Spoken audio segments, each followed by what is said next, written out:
எல்லோருக்கும் வணக்கம் and welcome to உப்புக்கல்லு channel. இந்த சேனலில் நம்ம இன்றைக்கி என்ன பார்க்க போகிறோம்னா பூரி, அதோட உருளைக்கிழங்கு குருமா எப்படி பண்ணுறதுன்னு பார்க்கலாம். இப்போ பூரி பண்ணுறதுக்காக நான் 2 கப் கோதுமை மாவு எடுத்திருக்கேன். இதில் 2 tablespoon of oil, 1 tablespoon உப்பு, 2 டேபிள் ஸ்பூன் ரவை, தேவையான அளவு தண்ணி ஊற்றி நம்ம இதை மிக்ஸ் பண்ணிக்கலாம். மாவு பிணையும் போது கொஞ்சம் கொஞ்சமாக தண்ணி விட்டு ரொம்ப இறுக்கமாக பிணையாமல் மெதுவாக பிணையணும் மாவு.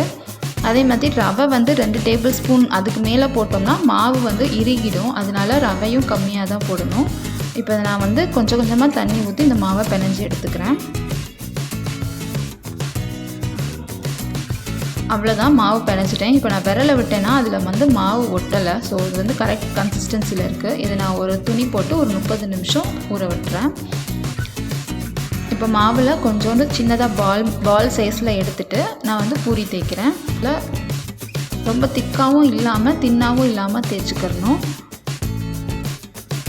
அதே மாதிரி பூரி நம்ம தேய்ச்ச உடனேயே எண்ணெயில் போட்டு எடுத்துக்கணும். நம்ம ரொம்ப நேரம் அதை வெளியில் வச்சோம்னா பூரி ஒழுங்காக வராது, உப்பாது.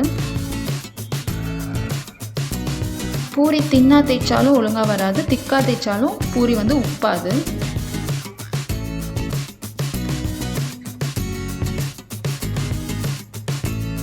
இப்போ நான் 1/2 லிட்டர் ஆயில் விட்டுருக்கேன். இந்த ஆயில் நல்லா சூடாச்சான்னு செக் பண்ணுறதுக்கு ஒரு சின்னோண்டு பூரி மாவை உள்ளே போட்டிங்கன்னா அது உடனே வெளியே பாப்பப் ஆகி வெளியே வந்துடும். அப்படின்னா எண்ணெய் நல்லா சூடாக இருக்குன்னு அர்த்தம்.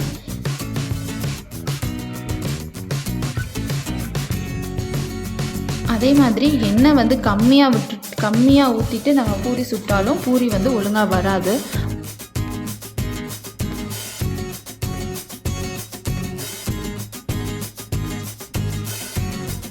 இப்போ பார்த்திங்கன்னா நான் போட்ட உடனே அந்த பூரி நல்லா உப்பிடுச்சு. நான் உப்புறதுக்காக அந்த பூரி மேலே லைட்டாக தட்டுவேன்.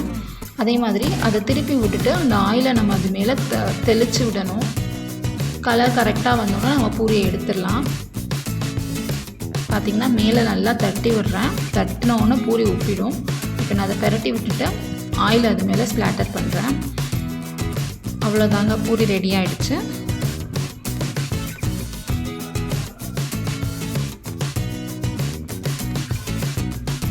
இப்போ இந்த பூரிக்கு தொட்டுக்க உருளைக்கிழங்கு குருமா எப்படி பண்ணுறதுன்னு பார்க்கலாம். இப்போ நான் ஒரு வானலி சூடானதும் அதில் 2 டேபிள் ஸ்பூன் ஆஃப் ஆயில் ஊற்றிக்கிறேன். எண்ணெய் சூடானதும் கடுகு உளுந்து போட்டிருக்கேன். கொஞ்சோண்டு கருவேப்பிலை,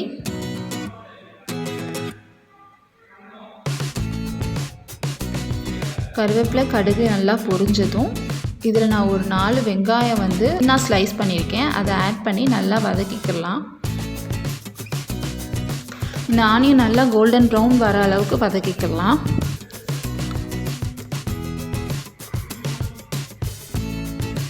இதோட காரத்துக்காக நான் ஒரு 5 பச்சை மிளகாய் சேர்த்துருக்கேன். அதோட தேவையான அளவு உப்பு சேர்த்துருக்கேன்.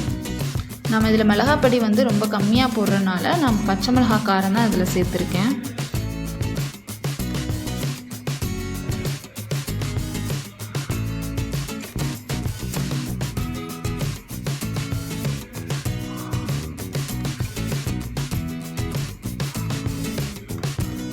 இப்போ பார்த்தீங்கன்னா வெங்காயம் நல்லா வதங்கிடுச்சு. இதில் 1/2லேருந்து 3/4 டீஸ்பூன் மஞ்சள் பொடி சேர்த்துக்கிறேன். இதோட நான் ஆல்ரெடி வேக வச்சு எடுத்திருக்க 3 பெரிய உருளைக்கிழங்கு இதில் சேர்த்துருக்கேன்.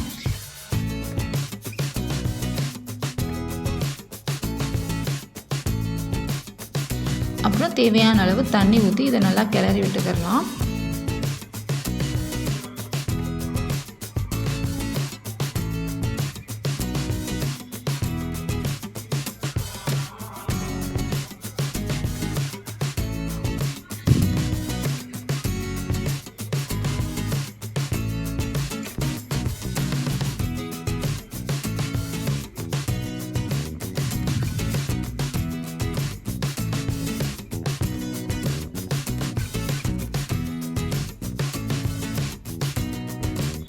இப்போ இந்த உருளைக்கிழங்குல நான் கொஞ்சோண்டு கடலை மாவு 2 டேபிள் ஸ்பூனை தண்ணியில் கலந்து ஊற்றிருக்கேன். 1/2 டேபிள் ஸ்பூன் ஜீரகப்பொடி,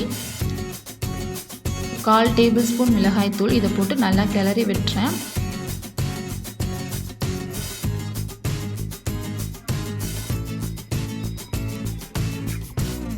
இப்போ இதை மூடி போட்டு ஒரு 5லேருந்து 10 நிமிஷம் வேக விட்றேன்.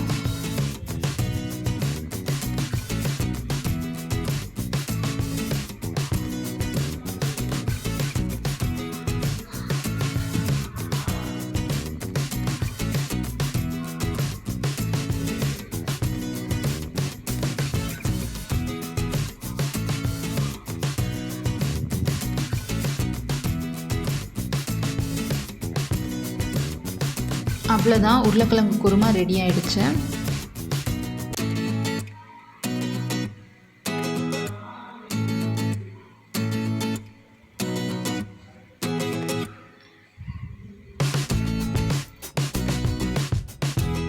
இப்போ ஸ்டவ்வை ஆஃப் பண்ணிட்டு இது மேலே கொத்தமல்லி இலை தூவி நான் இதை இறக்கிடுறேன். கண்டிப்பாக அவங்க எல்லாருக்கும் இந்த ரெசிபி பிடிச்சிருக்குன்னு நினைக்கிறேன். நீங்களும் இதே மாதிரி ட்ரை பண்ணி பாருங்கள். தேங்க்ஸ் ஃபார் வாட்சிங். மறக்காமல் சேனலுக்கு சப்ஸ்கிரைப் பண்ணுங்கள்.